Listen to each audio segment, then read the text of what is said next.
Right, so the argument for the existence of God that I will be covering today is the Kalam argument.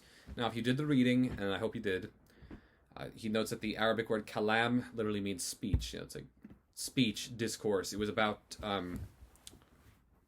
demonstrating that the universe had a beginning, that it could not have simply always existed. And so this is an argument that while today it is largely used by Christians, it was developed in medieval Islamic intellectual circles. That this is a traditional Muslim argument for the existence of God, though again it's mainly used by Christians today. I imagine there are some Muslims who use it too, but today I mainly see it cited in Christian sources. So Kraft summarizes the argument: whatever begins to exist has a cause for its coming into being. The universe began to exist. Therefore, the universe has a cause for its coming to being. So, let's take this premise by premise.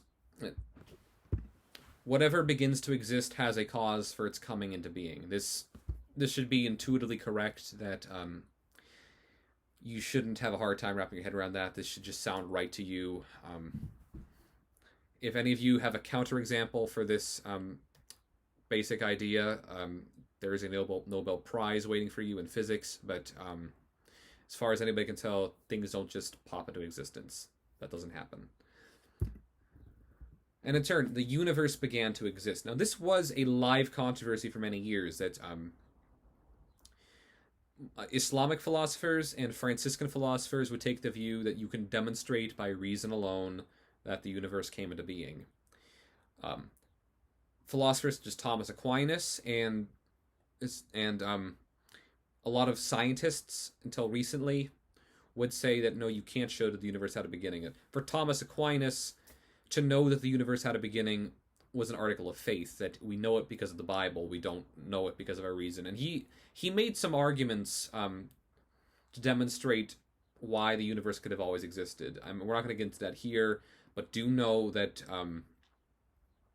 he did argue for the eternity of the world, not because he believed it, but just to show you could argue for it.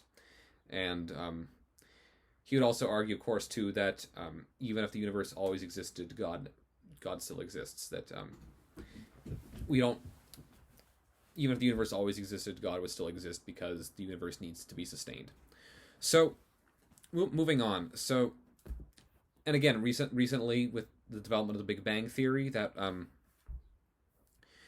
in the 1920s, the mainstream science was that the universe always existed. A priest and physics professor came up with an alternative theory and was widely mocked for it because it sounded like he was just trying to cram religion into science. And then it turned out he was right. So we know the universe began to exist. And so we can conclude then, therefore, the universe has a cause for its coming into being. Now, if you're thinking well here, you'll recognize an immediate problem. Okay, so the universe has a cause for coming into being. Why is it God? Well, I'll say this immediately here, that this argument of itself does not demonstrate the existence of God deductively. That you don't, you can't say that the cause is God. You can't immediately say that.